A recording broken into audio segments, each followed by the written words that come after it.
Hey everyone, JF Richards here to read the third chapter of The Legend of the Sacred Knights. Let's begin.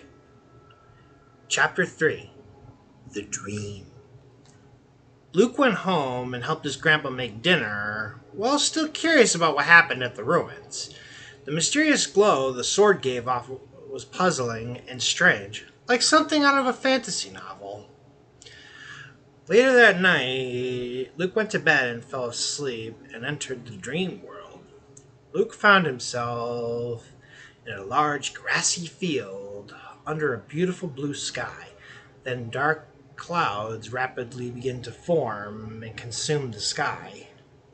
The sun-drenched meadow transforms to night. A dark hooded figure crosses the landscape, hovering across the ground.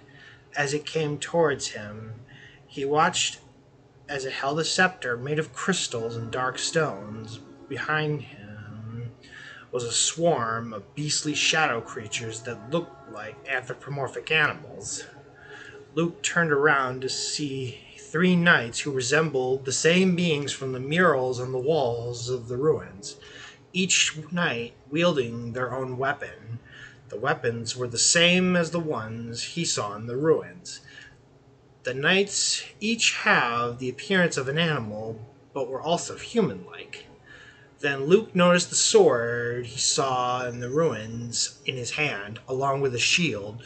He was wearing strange blue armor as well. The other knights wore armor, but each was a different color. Luke looked at his hand and noticed it looked like a paw with blue and silver fur. The dark creatures nimbly jumped out at him and attacked. Luke raised his sword, swung hard, and sliced one of the creatures into pieces. He noticed that he was one of the four knights like the mural depicted. He charged at the hooded figure and began to clash weapons with the mysterious being. Both seemed equally matched. Luke was knocked to the ground, dropping his sword, and then the figure spoke. "It's over, Lycanwolf. You have failed," he said as he swung his staff, about to deliver the final blow. When Luke woke up and fell out of his bed, Luke's grandpa opened the door after hearing a thud. "Luke, are you okay?" asked Grandpa as he saw Luke on the floor. "I'm fine, Grandpa," Luke replied, scratching his head. "Just had a really strange nightmare." "Well, better get ready or you'll be late for school," Grandpa said as he went downstairs to make breakfast. Luke felt unsure about what he saw in the dream, as it felt so real. Everything in the dream felt familiar to him, like a forgotten memory. Luke then noticed the sword from the ruins next to his backpack in his room. "How did this get here? I could have sworn this was at the ruins," Luke pondered.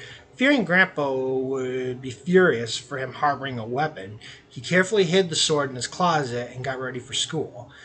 Luke hastily ran over to Jake's. When he arrived, he saw Will running and looked surprised about something. "Hey, Will, is something wrong?" Luke asked.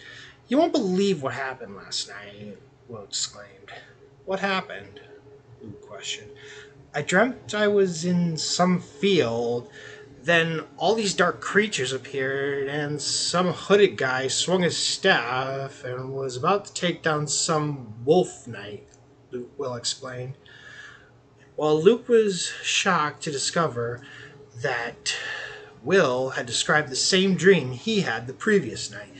"Did this wolf knight wield a sword?" Luke asked nervously. Will looked surprised when Luke asked the question. "Yes, and I think Lycan or something or whatever was his name," said Will. "Lycanwolf," Luke corrected. "Did you see other knights too?" "Yeah, an eagle and a lion," Will responded. "I was wielding a hammer that looked exactly like the one I picked up yesterday.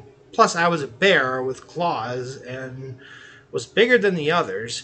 Also, the strangest thing was the hammer was in my room at the foot of my bed."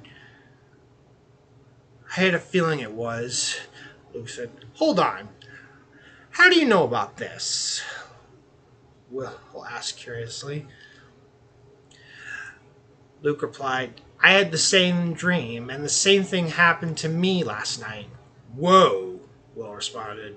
What's going on? They both hurried to Jake's house and noticed that he was sitting on his porch, looking shocked as well. Jake said, Guys, I had this crazy dream. I was an anthropomorphic lion knight encountering a hooded figure and having a weapon in the room that just so happens to be the axe you touched yesterday. Luke interrupted. How did you know? Jake asked, confused. Same thing happened to us, Will admitted. All three boys were deeply shocked to discover they had the same dream, each being one of the knights described on the murals. Wait, if I was a lion, Will was a bear, and you were the wolf, then is there any possibility that the eagle with us could be Alexis? Jake deduced. That could make sense because she was there with us and it happened at the ruins, Luke answered. Though to be certain, we'll have to ask her when we get to school. But I think it would be better if we didn't discuss it with anyone, not even our parents. Why? Asked Jake. They think we're going insane and could have us locked up, Luke replied. The boys agreed not to say anything about their dreams. They got in the van and rode to school. Jake's dad was quiet on the way to school and didn't even ask why the boys were being silent to him. When they arrived at school, Alexis approached them and told them about her dream. I was covered in feathers, along with a bow I picked up yesterday, Alexis explained. What is happening? I am not exactly sure, but let's not talk about it now. Later, Luke suggested.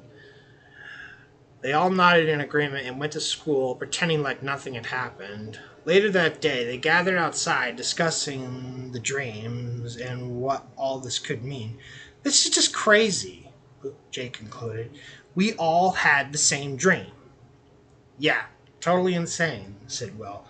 I don't know what this could mean, but I think the curator back at the ruins might have a clue, said Luke. Yeah, it might be possible, Alexis agreed with Luke's theory. We'll go see him tomorrow, Luke said. Everyone went home, confused about what happened and wanted answers. What was the dream about? Who was the hooded figure they saw?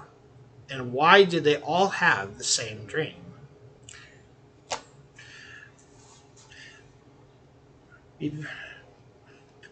Stay tuned for Chapter 4.